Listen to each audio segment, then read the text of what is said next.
Welcome to School of Hollywood, the podcast that pulls back the curtain on the entertainment industry.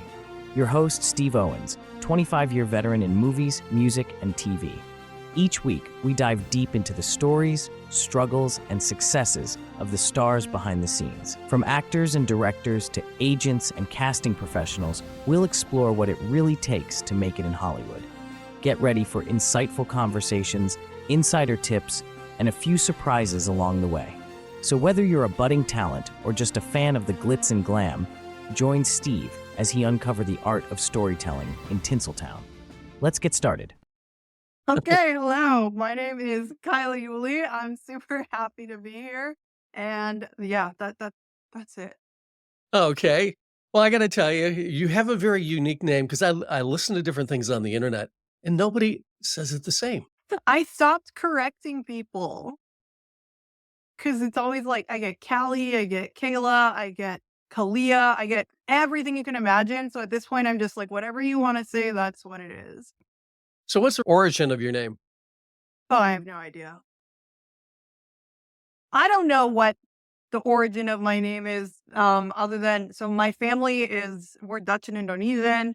My name is not Indonesian. It's not Dutch. It's just like what my mom wanted to call me. And the story goes that she initially wanted to call me Mariska, but I guess my grandma, like vetoed that and said no. So they went with my name, and that's the story I got. Well, for people who don't know you, you are one of the funniest people that I've seen on Instagram, who is actually like a female version of Gary V, and it's so much more funny. You started out as a model in Hollywood, and you found out that road was not as glamorous, and you talk about some of those horror stories, and then you moved into being an entrepreneur in vintage glasses. Tell us about some of the stories, what caused you to make the change? Oh, well, let me just give you the nutshell version of this, okay? So I grew up in something called an independent fundamentalist Baptist church, which is essentially a cult. No cutting your hair, no TV, no radio, no pants, all of that. And then I ended up being like, I want out of this. And I was doing things like not stealing. I was like buying little 99-cent radios and like hiding them while I was sleeping, like, just like jamming out.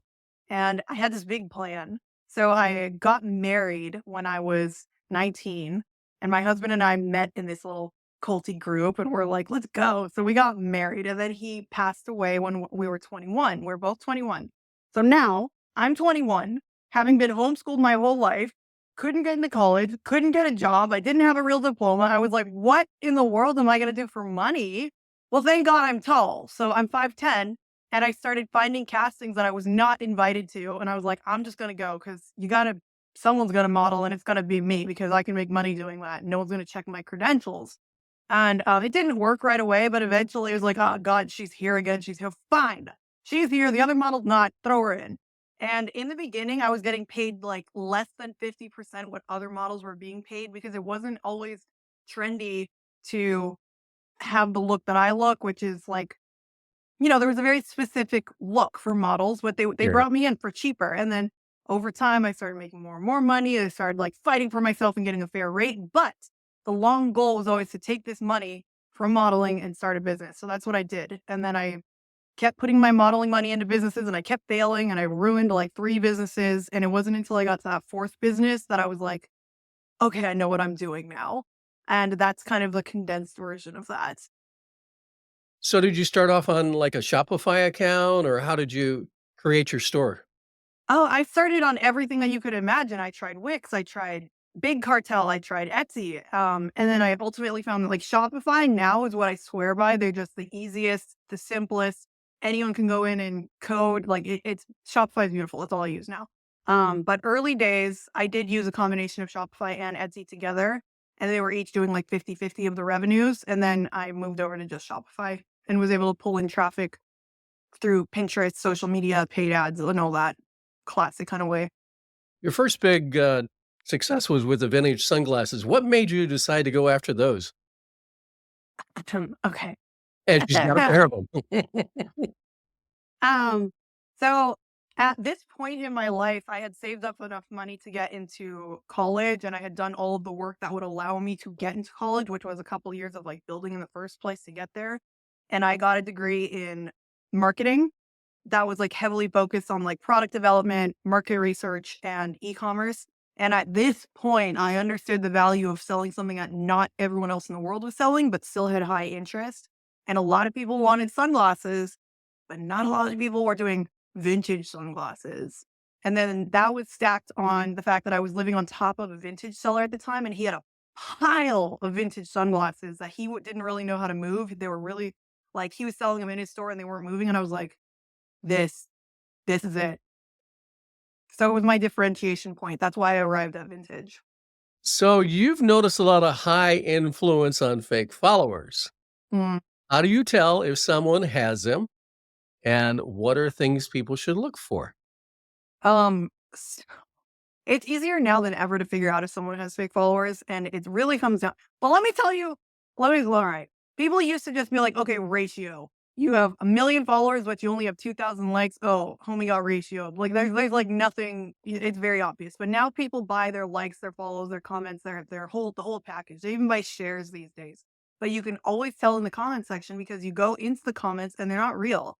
They look like either like mysteriously verified accounts that somebody no one's ever heard of. And this was pre-purchase verification, just like verified ones. Because there's a whole scam around verification, which we can talk about some other time. But so that was one signal. The other one is that the comments tend to be emojis, not words, or they'll say something very specific. You'll see like 5 of them that'll say like, hi, my baby, hi, my baby, hi, my baby. They all say the same generic repeat. They're never well thought out comments. So those are the biggest ones, but you can also just plug it into something like, Modash or like Social Blade and see, and it'll analyze it and tell you. Mhm. Yeah, I know I've gone in on the Social Blade and looked at, a couple of the very top ones and noticed that, 17,559 followers are added every day, and they Mhm. lose approximately that same amount every day as well. So they have to be spending a lot of money to maintain these fake followers. Yeah, well, there's a certain creator who shall not be named because I don't want to die. But they are one of the big ones, one of the big ones. And you can go look at their following and you can actually plug it into Social Blade. Anyone can do this. And you can see the day that they injected the followers. They went from like 30 followers to many, many millions overnight. And it's literally right there. But the way this person makes money and the way they're able to maintain constantly buying the comments, the shares, everything is fake. But they charge people to appear alongside them. And I'm trying to say this in the most masked way possible because I don't want anyone to figure out who I'm talking about. But they charge for you to be affiliated with them in any capacity, and they charge a lot. So they're charging you a couple grand, and you're getting to say, "Oh, I did that," and that's how they keep the whole circus running. You have a couple of videos that are, just absolutely hilarious talking about the influencers going out and renting Lambos and houses and things like that. So where do these people find, the locations that they I can go mean, rent? it's not hard. So actually, the way this used to work is influencers would just have like content days and they would go out and look for the most aesthetic places to shoot at. And that's why we see a lot of people at like Rodeo Drive and these certain hotels or like the Bradbury building. And like those kind of got old. At the same time, we got Pier Space, and Pier Space was designed it was supposed to be for sets. Like the jets and the luxury houses, it's supposed to be movie sets, it's supposed to be for production, but they're very affordable and anybody can book it. So that's what creators started doing.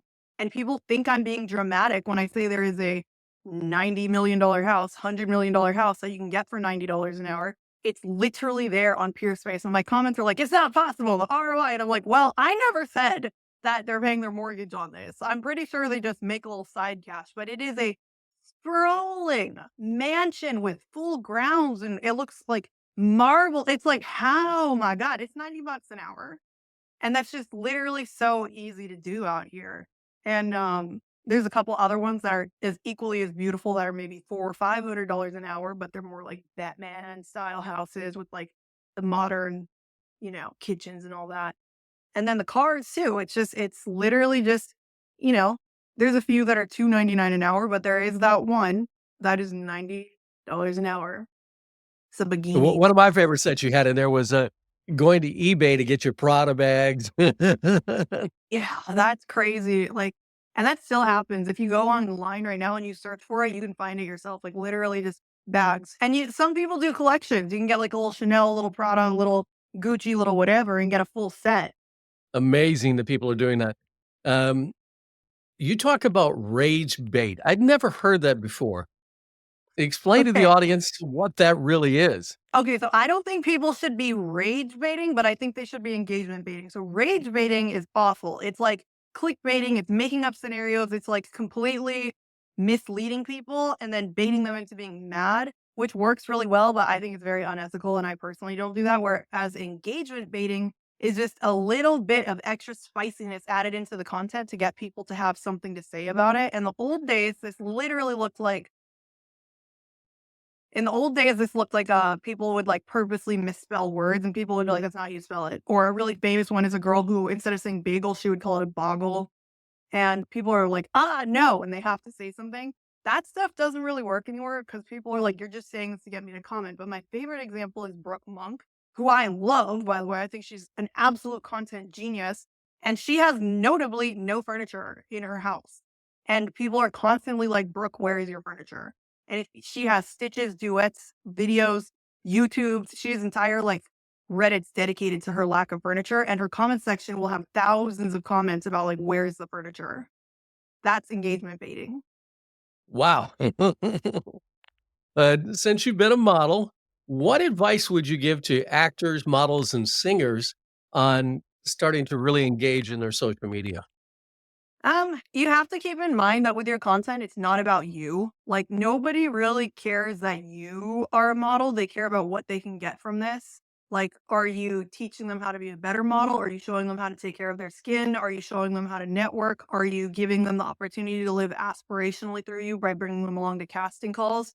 Like, there are many models who just kind of flop because they're beautiful, but that's not offering anyone anything. And to me, social media should be treated very much the same as you treat your online store, which is you don't ask, you give. You either give information or you give an opportunity or you give a vibe or you give something. Anybody that's on social media, to be honest. Um, and as far as like modeling in general, like just specifically to the models, clients are going to want to see a lot more than just bikini.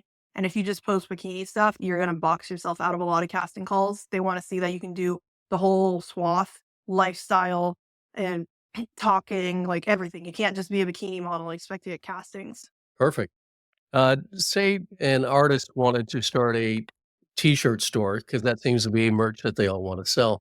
What advice would you give on starting a Shopify store Well, with that? first, I would say don't ever start a t-shirt store unless you are an artist. So I want to make sure nobody who hears this is like, "Oh, I'm gonna start a t-shirt store," because that's like the hardest one to start. You're never gonna make any money.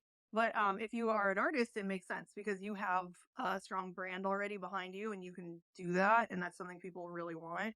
So I would say to get on Shopify. Literally, it's a free trial, and if you're an artist and you have money, you should be getting a developer.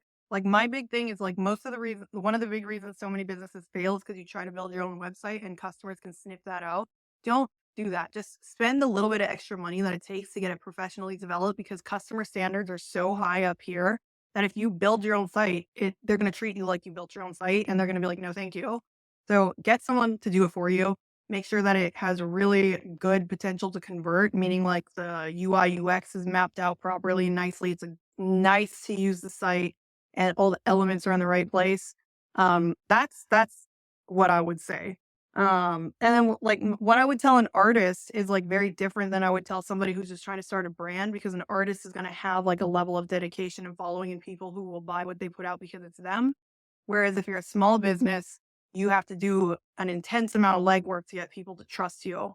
They don't necessarily care about you. Well, they don't care about you, if I'm being completely honest. They don't care about you. You have to earn trust with them. So I would give two different answers based on who was putting out the merch, you know? You've done a couple of interesting things in that space. One was about the nail polish and how you Yeah. put crystals in it, and then it became a big success for you. And then you just recently took The on bubble these shoot. bubble shoes. How do you decide what how do you decide I what you're gonna take really on? just look for something that has growth in the market, but is not too saturated. I want to see that it's trending up and there's already expressed interest because I am not ever going to try to sell something again that people aren't directly looking for. It's too hard. Whereas you sell something that people are looking for, it'll sell itself.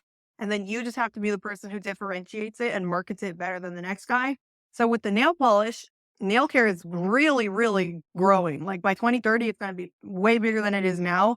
But I can't just show up with a bottle of nail polish and be like, I'm going to sell nail polish, because we already have Orally, we have OPI, we have Essie, we have all the heavy hitters, and I can't compete on price or packaging or anything against them. They have billions of dollars.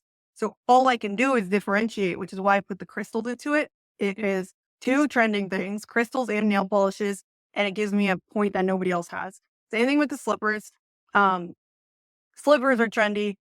It's all the like Sonic the Hedgehog stuff, the customizing your character, all that is trendy. So I found a variant of a slipper that other people weren't doing that I could bring to the market, and then customized it from there. And again, sold itself. Like within the first few weeks, like there was major celebrities reaching out for some, and I actually had to stop because I didn't have enough in to give to the people that wanted it. And we had one of the biggest, I don't know what you call them, like they produce movies, that's what I'll say. They were having a red carpet event and they asked to have them gifted to their guys because they were having a bunch of astronauts. And I was like, I want to, but I don't even have it. And that's the difference between selling something that sells itself versus like, I want to sell this thing and I'm going to try to make people want it. Makes sense. Thank you. And your bubble shoes are cool.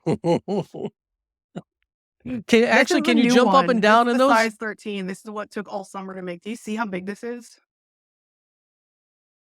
Right? Sure. This is a 13.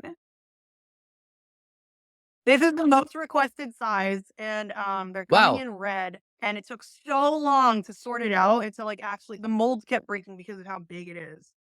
But they're coming in red. That is awesome. Mm-hmm. So you have a book that you put out, and then you also help people that are struggling with their Shopify store. Tell us about, I call it good karma side of you. The strategy calls that I do, it kind of like tie into each other. It's really just like the book covers the foundations of usually where you're going wrong, where I certainly was going wrong when I started my business. And it's like the critical components you need to get to that first $10,000 a month. Because one thing these guru people will never tell you is these 6-figure solutions that they're trying to sell you don't work when you're so far behind that you like, it doesn't matter if you go subscribe to some service that's going to, ramp up your email marketing. If the website is bad and the marketing is bad and you're not getting views and all these things that are critical at the bottom, if those are all wrong, it doesn't matter how many things you bolt into it and how many of these big solutions. So the book really aims to solve like the key critical issues at the bottom that are keeping you from getting to that first $10,000 a month.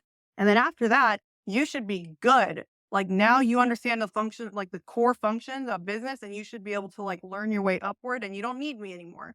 And the same thing with the strategy calls is for people who are like, I don't know, like I am lost, I am confused. And then since I've just been on rinse and repeat for so long, and because I spent time as a marketer and I'm able to point out exactly what they need help with, and it's just short little 15 to 30-minute calls. And I only do a couple of them a week because I have my stuff going on, but I love them. I just did one today with a girl who's also in the vintage space. And I was like, oh, let's go. Let's go. You told me the other day that you're now into the AI space and got something exciting. Company I Tell me found about a year and a half ago, I want to say, and they're called Second Self AI. And they digitally clone creators and make logical talking creations. They're extensions of the creator is what they are.